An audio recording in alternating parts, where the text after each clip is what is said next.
Good morning, YouTube. I hope you had a wonderful week with your students. I'm in early this morning. It's about 6:30 so that I can start preparing an activity that I'll be doing. To be fair, I did start it a little bit yesterday. I was just laminating a bunch of things. But today I'm teaching about dimensional analysis in my honors chemistry class.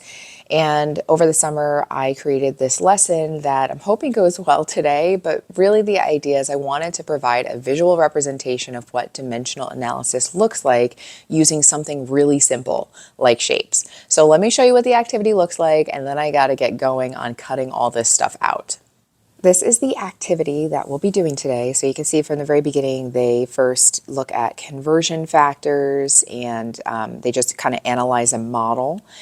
And then we move into complex answers and like how we're seeing the problems change as we go from set to set. So really that's referring to complex units essentially. And then we go into mathematics and like how the students actually need to do the computations. And then there's a brief introduction about dimensional analysis. And I give them, actually, this is actually from the Do Now today. So earlier in the period, I asked them this. And so I have them use what they learned in this activity to answer that Do Now question using dimensional analysis. As far as the cards are concerned, here are the conversion factor cards, and then there's models worked for them. Let me show you what that looks like. So here's the first set of equations that the students will be working with. So this is kind of like their worked model. And then they move into complex units, as I mentioned. And then this one right here is the mathematics. So you can see I've got a lot of stuff to cut out, and I have this second period, so I need to get busy.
So when my students come to the lab station today to work this out, they are going to see a basket and they're going to see these three kind of like placemat looking things. And basically these are all numbered according to the parts that they'll be working on in the activity. It just kind of makes it a little bit easier for me to get around and focus on helping them instead of handing out all of the different cards. So that is one modification that I've made to this. And then over here they have their conversion factors, and then this is the first set of cards that they're going to use in order to kind of put these conversion factors on top of. So I'll just show you what that looks like. So let's see. So there's three different examples. So let's see if I can find one that can go with this. So it would be like this, right? And then it would be this, and then this, right? So they're going to be analyzing the patterns on this card in order to create their different dimensional analysis calculations, and they can see what they're supposed to end up with. And then eventually they'll get into the complex units, which again, they'll still use these conversion factor cards, and then they'll get into the mathematics. This is the first time I'm doing this activity, so hopefully it goes well. I think it's gonna, like I said, be a really great visual representation of dimensional analysis. I have first period duty this morning, and then I'll be teaching second period, and then what I'll do is I'll check in with you during period 3 to tell you how it went.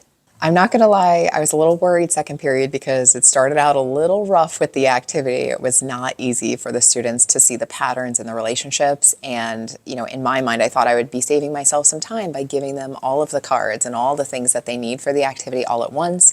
Because I thought I'll be able to walk around and help them more because they won't have to be waiting on me to give out the cards to them. And that was a big mistake because they were looking at all of the cards and not reading, and it just got to be a big old mess. And so finally it took me just taking a deep breath and talking to the entire class and saying, move this out of the way. You're not using this right now. And they were able to get the pattern, but that was definitely a struggle. It was a little touch and go there. I was like, oh, am I going to have to scrap this lesson after all the cutting and laminating, printing and all this stuff? But it ended up working out. I think they have a much better grasp of dimensional analysis. I did not get as far as I wanted to in the activity. I would say this activity, I only had planned for it to take today, like that was it.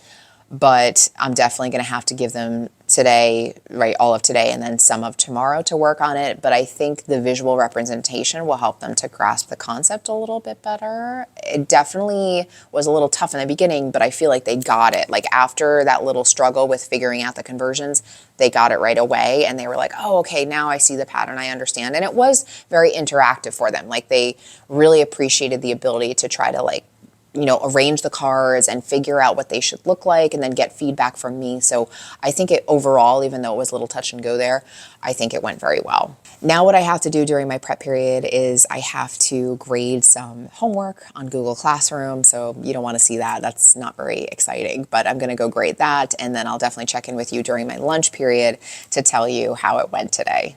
I just finished up with my period 4 or 5 class and it went much better in that class. And it just goes to show, like, a lot of times, teachers that do these YouTube channels and stuff, they teach you about things that they do in their classroom that really helps them. But it's also important to know, like, there are mistakes that they make too. So, even though I am an 18-year veteran teacher, I still make mistakes and I should have listened to my gut. But I'm glad that it went better and I'm glad my intuition was correct, that it was just really, giving them too many things to look at once. But I definitely think the students mastered it because they were able to finish the entire activity with all my check-ins with them. So it worked out very, very well, so that now they know what they need to do when they come in tomorrow in class. It'll be my time for actually to do a foldable. So probably what I'll do is I'll continue this vlog a little bit tomorrow so you can see how I'm kind of bringing all of this together. For right now, I am going to get set up for my AP class and then hopefully eat a little bit of lunch, but I'll check in with you guys tomorrow. I just finished up with my period 2 class and I thought I would show you some of the things that went on in today's class to just kind of reinforce what they learned in the activity yesterday. I had these sheets sitting on the tables. When my students came in, they were able to reference them. Like I said yesterday, my period 2 wasn't able to finish the whole activity, so I actually set a timer and gave them 7 minutes to finish up any questions that they needed to. And then we spent some time going over the back question that was basically introducing dimensional analysis, like what it is, how it's used, and then there's obviously a sample calculation. One of the things that I've been doing a little bit more recently is starting the class with a do now and then revisiting the do now to see, can the students answer the question now that we've gone through the lesson? So it's almost like a built-in exit ticket. So for example, they had a do now that was asking them to convert how much time we spend together in days into seconds. And so that was a nice way for the students to kind of think about and how would they solve this problem. And then we said, well, okay, dimensional analysis is really a universal language that chemists and scientists use to communicate and manipulate their data. And so we're using now this universal language so that there's no ambiguity into how people, show their work. And so this also kind of promoted some buy-in, because I don't know about you, but very often I have students that are very resistant to want to use dimensional analysis. All they really care about is getting the right answer.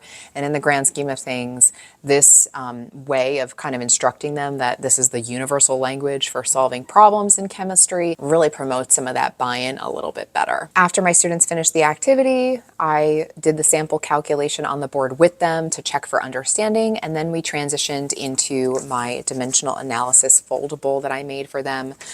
So with the foldable, it's a pretty large foldable and it has little flaps like you see here, but the whole purpose of this is just to really share some terminology that I'm going to be using with the students about dimensional analysis. So in this foldable, I was asking them to look at base units, prefixes, and then conversion factors, because those are things that we're going to use constantly. And then I also had the metric prefixes shown here.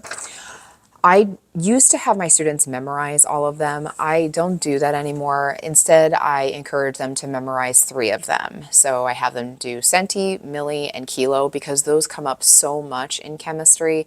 Anything other than that, I typically give them the conversions for. So for this foldable, what's nice about it is there are some slides that go along with this, but you can of course do this on the document camera. I've done that before too, but I chose to use the slides today. But what's really nice is that the slides take the students along each part of the foldable. So just as if I were giving notes in class, the students are jotting down notes inside the foldable. And instead of the students spending a lot of time writing down notes, I'm able to like explain what it means. So that's kind of nice. And then this is a really powerful tool, because then my students can reference the foldable all throughout the unit. So they can go through and they can, check, say, okay, what's the meaning of mega? What's the meaning of nano? So it makes it a little bit easier for them to access the information, because this is more of like a summary terminology type of thing.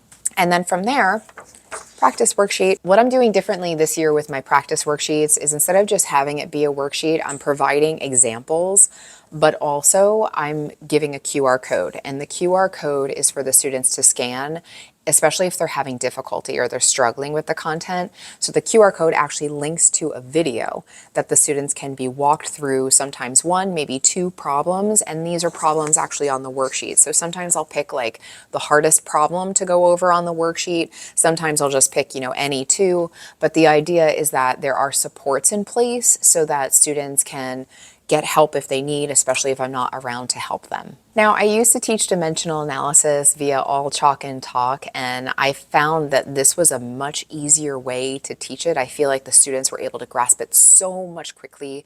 They knew exactly what to do because they were spending time analyzing the patterns in this activity. I couldn't believe how fast they caught on today. So I am so excited for them. I think tomorrow's going to be a wonderful day in terms of what's going on tomorrow. They have a quiz on sig figs, accuracy, precision, scientific notation, all that good stuff. I think what I'm going to have them do is have them whiteboard their answers to this homework worksheet, and then we'll go over that as a class and make sure they're comfortable with that. And then I'll probably give them a little half sheet quiz on this the following day. So I think that's it for me. I'm going to go eat some lunch and set up for my AP lab. We're doing a titrations lab. I'm very excited today. I have my very first AP mentor meeting. I've been doing some consulting work with the College Board, so I'm very excited to do that. So I get to meet my new mentees tonight. We also have the webinar by AACT. If you're not an AACT member, you should definitely check that out, because they have some amazing resources for teachers, whether you teach AP or college prep or honors. They've got some really wonderful resources. So for right now, I think I'm going to go head over to eat lunch, but I want to thank you so much for watching this channel. If you liked this video, please give it a thumbs up. If you know a teacher that could use some inspiration, please feel free to share my channel with them. As always, I hope you have a wonderful rest of your weekend, and I'll be sure to check in with you very soon.